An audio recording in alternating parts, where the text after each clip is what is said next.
Friends, welcome back to our YouTube channel Rudra different ideas. అందరూ ఎలా ఉన్నారండి? మేమైతే బాగున్నాం, మీరు కూడా బాగుండాలని కోరుకుంటున్నాం. ఈరోజు ఏంటి ఈ వీడియో అనుకుంటున్నారా? మేమైతే మానసాదేవి టెంపుల్కి అయితే వెళ్ళాము.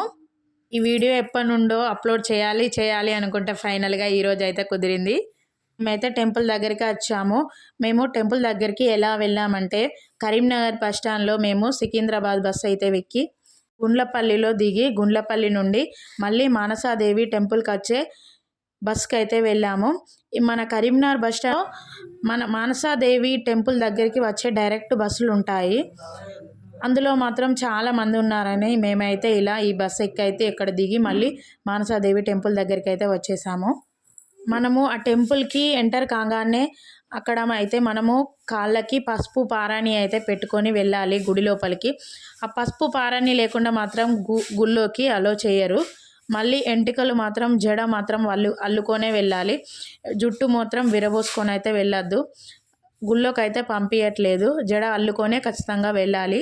మేమైతే కాళ్ళకు పసుపు రాసుకొని పారాణి అయితే పెట్టుకొని గుళ్ళోకి అయితే వెళ్ళాము. నార్మల్ దర్శనానికి అయితే టికెట్ ఏం లేదు. మనం అమ్మవారి గర్భగుడిలోకి వెళ్ళాలంటే ఒక్కొక్కరికి 100 రూపాయలు అయితే టికెట్ తీసుకొని అయితే వెళ్ళాలి. మేమైతే ఒక్కొక్కరం 100 తీసుకొని అయితే అమ్మవారి గర్భగుడిలోకి అయితే వెళ్ళాము. మళ్ళీ మనం ముడుపు కట్టడానికి కూడా 100 రూపీస్ ఒక్కొక్కరికి. ఒక్క ముడుపుకి ఒక్కొక్కరికి 100.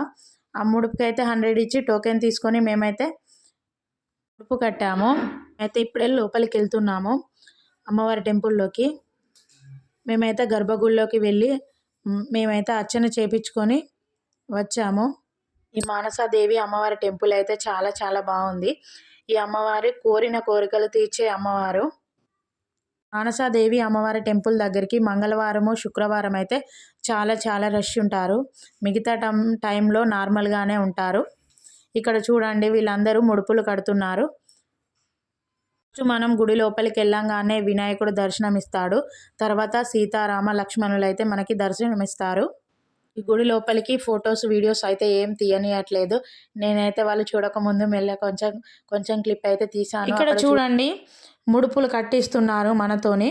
ఆ టోకెన్ తీసుకొని మన ముడుపు ఎలా కట్టాలో వాళ్ళు చెప్తున్నారు. రెడ్ కలర్ క్లాత్ అయితే పడిచి అందులో కొబ్బరికాయ, బూరున్న కొబ్బరికాయ అయితే పెట్టేసి ముడుపు అయితే మన కోరిక చెప్పుకొని కట్టుకోవాలి. ఇక్కడ దర్శనం అయ్యి బయటికి వచ్చిన తర్వాత ఇక్కడ అమ్మవారికి చీర, ఒడిబియ్యం అయితే పోస్తున్నారు.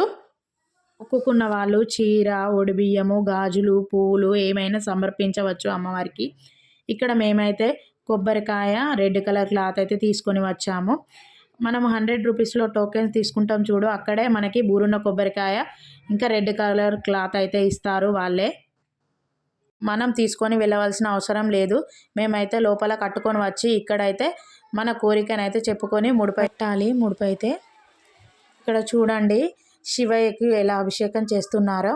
ఇక్కడ ఈ శివయ్య మధ్యలో ఉండి ఇలా వాటర్ లింగాలకి అభిషేకం చేయడం ఇదైతే మాకు చాలా చాలా బాగా అనిపించింది. మనకి వాటర్ పోస్తూనే అలా అభిషేకం చేస్తున్నంతసేపు అలాగే చేయాలి అనిపించింది మాకైతే. ఇదైతే చాలా చాలా బాగా అనిపించింది మాకైతే. రాగి చెంబులు ఉంటాయి. మనము అందులోనే వాటర్ ముంచి అందులోనే శివలింగానికి అభిషేకం అయితే చేయాలి. మగవాళ్ళు అయితే ఖచ్చితంగా షర్టు ఇంపి పంచ మీదనే వచ్చి అభిషేకం చేయాలి ఖచ్చితంగా. మేము కూడా అన్ని లింగాలకైతే అభిషేకం అయితే చేసాము ఆ వాటర్తోని. మేము వెళ్ళినప్పుడైతే చాలా చాలా మంది ఉన్నారు. ఫ్రైడే రోజు అయితే వెళ్ళాము మేము. ఇక్కడ కొబ్బరికాయలు అయితే కొట్టాలి. కొబ్బరికాయలు కొట్టిన తర్వాత ఇక్కడ నవగ్రహాలు కూడా ఉన్నాయి. వాటిని అయితే దర్శనం చేసుకొని ఈ స్వయంభు వీరభద్ర స్వామిని కూడా దర్శనం చేసుకున్నాము. దర్శనం చేసుకొని ఇక్కడ స్తంభం దగ్గర పసుపు కుంకుమ అయితే వేసి మొక్కుకున్నాము.